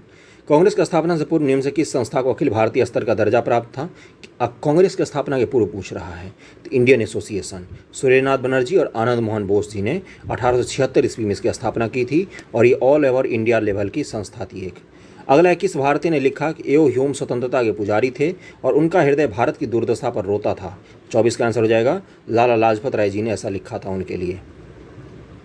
एओ ह्यूम कौन है? कांग्रेस के संस्थापक हैं। विनोबा भावे द्वारा संचालित भूदान आंदोलन किस स्थान से शुरू हुआ था? तो पोचमपल्ली, आंध्र प्रदेश के पोचमपल्ली, वर्तमान में तेलंगाना में है शायद। अगला है कि शेर खान ने बंगाल के शासक को हराकर हजरत आला की उपाधि धारण की थी? शेर खान ने। 26 का क्या आंसर हो जाएगा? 26 का आंसर दिया है बी, नुसरत शाह को हराया था उसने 1529 ईस्वी में। अगला है, मखदूम सफुद्दीन याह्या मनेरी सूफी संत के संदर्भ में कौन सा कथन सत्य है, असत्य है, ये बताना है आपको। और तो 27 का आंसर क्या हो जाएगा? इसमें दिया हुआ है कि इनका जन्म बिहार के मनेर में हुआ, ये भी सत्य है। इनका संबंध फिरदौसी सिलसिले से था। इनके उपदेशों का संकलन मकतूबे सदी में है। इनकी मृत्यु बिहार शरीफ में हुई है। तो 27 का क्या आंसर हो जाएगा कि सभी कथन सत्य है। इसका आंसर ई दिया हुआ है। औरंगजेब समय बिहार में भयंकर अकाल का उल्लेख किस ब्रिटिश यात्री ने किया हुआ है? तो 28 का आंसर हो जाएगा ए, जॉन मार्शल जो आया था वो औरंगजेब के समय आया था। इसने बोला कि बिहार में बहुत भारी अकाल पड़ा था इस समय, जॉन मार्शल। अगला है, मगध के किस शासक को पुराणों में सर्वछत्रांतक कहा गया है। मगध के शासक था ये और इसको सर्वछत्रांतक कहा गया है पुराणों में। 29 का आंसर क्या हो जाएगा? महापद्म नंद जो है इसको सर्वछत्रांतक कहा गया, एकराट की उपाधि कही गई है। और वही महाबोधि वंश में उसे उग्रसेन भी कहा गया है। हाथी गुफा अभिलेख में महापद्म नंद द्वारा कलिंग में एक नहर बनाए जाने का भी जिक्र मिलता है। ओके, महापद्म नंद को कहा गया है। कौटिल्य ने राज्य के सप्तांश सिद्धांत में किसे राजा की आंख को कहा है? राज्य की आंख कहा है। 7 सिद्धांत आपको लोगों को पता है, बहुत बार मैंने बताया। 7 चीज़ें होती है। पहले होता है राजा, उसके बाद से क्या होता है? अमात्य, फिर होता है दुर्ग, फिर होता है कोष, फिर होता है दंड, फिर होता है, उसके बाद आता है आपका मित्र, है ना। तो ये 7 चीज़ें होती हैं, मिलकर बनती हैं जिनसे पूरा का पूरा शासन व्यवस्था। तो उसने आँख किसको कहा है? तो 30 का क्या आंसर हो जाएगा? अमात्य को उसने आँख कहा है। ओके, अमात्य को कहा है। और राजा को शीर्ष पर रखा गया है, अमात्य मंत्री को आँख कहा गया है, जनपद को पैर कहा गया है, दुर्ग को भुजा कहा गया है, कोष को मुख कहा गया है, सेना या दंड को मस्तिष्क कहा गया है। ओके, और यही 7 चीज़ मिलकर कोई भी राज्य बनता है। राज्य यानी कि स्टेट, जैसे भारत एक स्टेट है। ओके, वर्ष 1942 में जयप्रकाश नारायण को गिरफ्तार कर नेपाल की सरकार ने किस जेल में रखा था? बहुत ही अच्छा क्वेश्चन है। नेपाल में जो जिस जेल में रखा गया तो उसका नाम पूछा है, तो हनुमान नगर जेल में उनको रखा गया था। मई 1930 से पटना में किसकी अध्यक्षता में एक स्वदेशी लीग का गठन किया गया था? स्वदेशी लीग का गठन पूछ रहा है, तो 32 का आंसर क्या हो जाएगा? सर अली इमाम की अध्यक्षता में इसका गठन किया गया था, स्वदेशी लीग का। और सच्चिदानंद सिन्हा, BK दत्त को उपाध्यक्ष, हसन इमाम को मुख्य सचिव और बलदेव सहाय को संयुक्त सचिव बनाया गया था।